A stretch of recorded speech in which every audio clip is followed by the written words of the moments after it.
Okay, so this drawing is our first hypothetical one-point perspective drawing, and we are going to be doing these in person in class. So this is for the folks that aren't able to be in person, A, or B, folks that were in class that maybe want to go back and review some of the things we'll talk about. So this is the same thing as what I'll be doing in class. Our first one is just going to be a hypothetical room, just like a kind of a box room. It could be your dorm room, it could be your bedroom at home, it could be a classroom, whatever. Okay. So when you do it, you want to think of my whiteboard as basically your piece of paper. So everything I do on the whiteboard, you want to do in proportion to your paper. Okay. So the first thing I want to do is create that.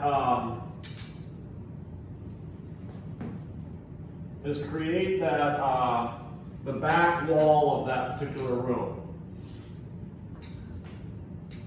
So I'm looking to just kind of make a rectangle right here. Then I want to pick a location where my vanishing point is. So I'm standing in the room. Am I standing right near the edge of the wall? Am I standing in the middle of the room? Let's put it a little bit off the center, right about there. Okay? Now the first thing we can do is we can establish our walls, floors, and ceiling. Okay, so I'm going to go ahead and go from the vanishing point to the corner of the room, and I'm going to make a line. Do the same thing on all corners. Ignore the corner of your paper, the actual physical corner of your paper. It has nothing to do with the drawing. So don't try to, you always want to go from the vanishing point, because you're establishing lines of convergence, they're called.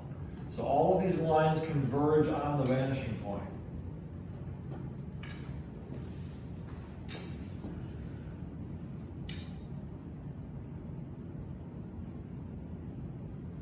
Okay, just like that. All right, so the next thing we want to do is maybe draw a little door. This has less to do with the vanishing point. It's just kind of a flat door on the back of the wall here. Just like that. If we want to draw a similar door, and this is true in most commercial buildings, even residential buildings, your house, what you can do is you can make a little notch indicating the top of the door. So you can either do it on this side or this side, doesn't matter. So you can make a notch there. Then we're going to go from the vanishing point through the notch, pick a spot where you want to add your door, and that's going to be the top of my door. Now the width, we're just going to have to guess for now. So it could be a slightly wider door or narrow door. You want all of your vertical lines to be parallel with one another, and you want all of your horizontal lines to be parallel with one another. The other lines in the drawing are all lines of convergence that go back to the vanishing point. In this doorway here, I'm going to add some stairs going into the doorway. So I'm going to create just kind of like a stair-like profile.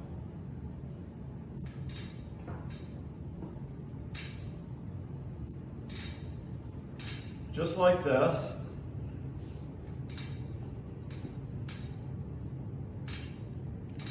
It'll be easier to do on paper than on a whiteboard. So we want our profile to start from this point here, and we want to make our way up that way, okay? Then we want to utilize our vanishing point, okay? So we're going to go from the vanishing point to here, make your line. Now this is the top of the step or the nose of the step, make your line. You've created a riser and a tread. Make sure you're on your vanishing point. Get on that pivot around the vanishing point, there you go.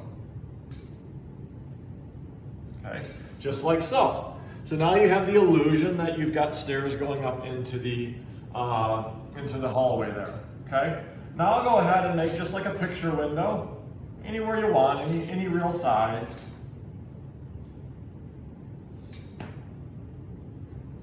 Okay. If we want to make this window the same size on the left or right, in fact, I'll make two of them. We want to indicate a little mark indicating the bottom of the window and a little mark indicating the top of the window. Now we can go from our vanishing point through the little mark that I just made and put a window off on one of the walls. Now, you could make a bigger or smaller window off to the side if you want, but this is just a way of doing it so that the windows are the same size, which a lot of times in buildings, they're similar size in, let's say, your living room or something like that, okay? So, we're gonna come out like that, put another window right here.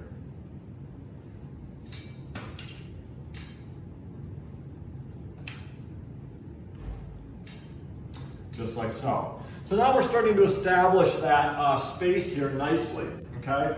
Next thing we want to do is we want to try to do a bench. So the first thing we're going to do is we're going to draw an H, so it could either be a backwards bubble H or a correct way bubble H. In my case, I'm going to do a backwards one, okay? So I'm going to again go through here. I want to start, I'll show you here in a second. I want to start right along the wall, where the wall and the floor meet. Okay.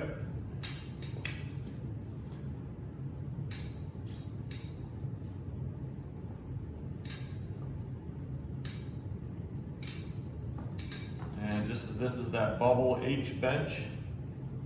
H as in the letter H.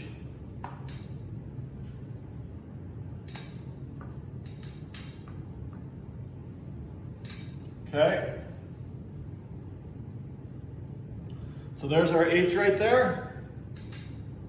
Okay, now I've set up some points that I can go back to my vanishing point. Mine's going to be a little bit more like a chair. It's going to be a little short. It doesn't matter how long it is. So I'm just going to run it to the vanishing point. Notice how my vanishing point's right there. I'm going to pick this next point here, run it to the vanishing point, and just keep repeating off each of one of these points until that bench starts to take on this look that it's three-dimensional. Let's go ahead and get, this is the line that is our where our wall and floor meet. Get rid of that one.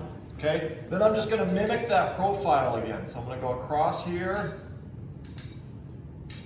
down, across like that. Got to connect these two.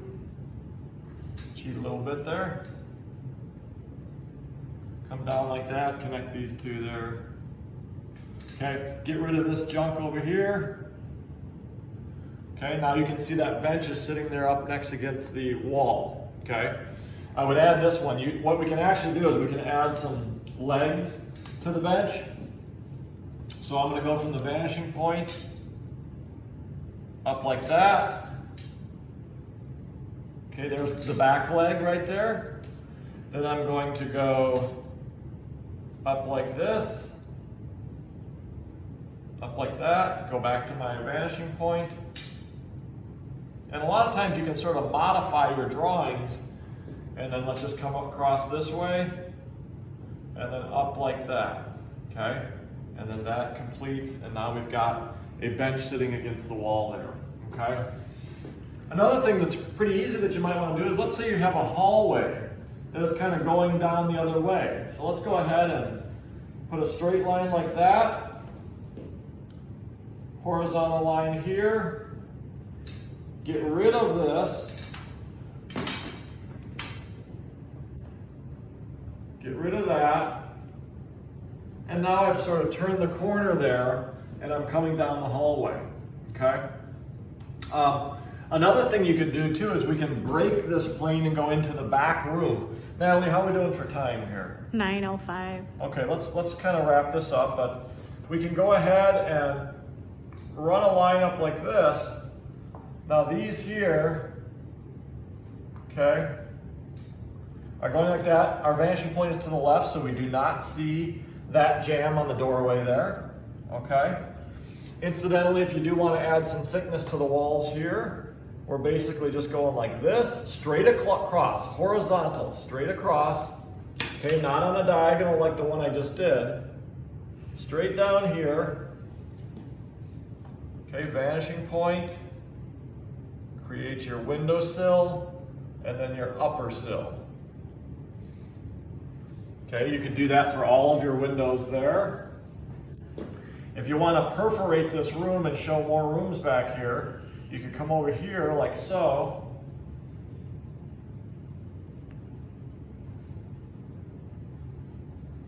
Okay, we can add the corners of these rooms back here. And then again, back from that vanishing point, there's that room in the other room there. Vanishing point. My whiteboard's sliding away on me. Okay, there we go there. All right. You can even go ahead, and it's going to be kind of hard to do with this whiteboard, but you can sort of add some tiles to this. And as they get closer, they get bigger.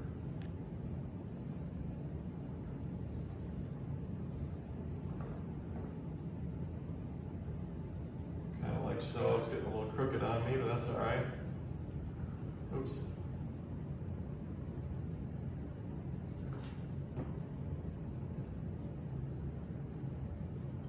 Okay.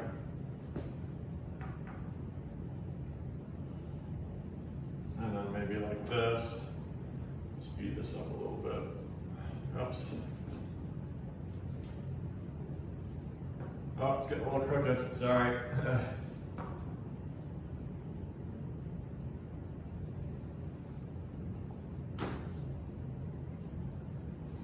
Let's just say like that. That's good there. And then from your vanishing point, you could just throw a few lines in just to kind of get that feeling. Like, always go from that vanishing point.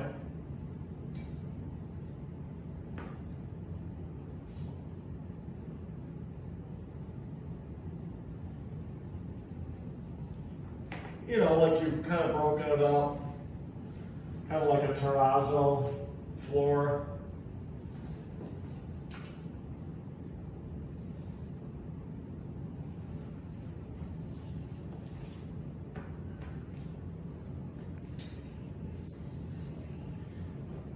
And it kind of enhances that idea that you are doing a one-point perspective drawing. Kind of back to that Star Wars far, far away, or in a land far, far away, or whatever, I can't remember that. But that's one-point perspective. In a galaxy far, far away, I should know that. Okay, so you get the idea that you start to do that. I always put my son and daughter in Montana now, so here's the Bridger Mountains. So you bought a house without a ceiling there, okay?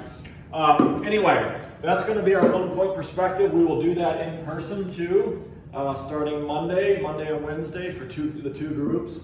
But you guys can use this too as a kind of like a little guide. We'll probably go a little bit further in class if we have time. Or we can do a little bit in class and then follow up with the video. So I'll do another one for 2-point perspective too, but thank you. Talk to you soon.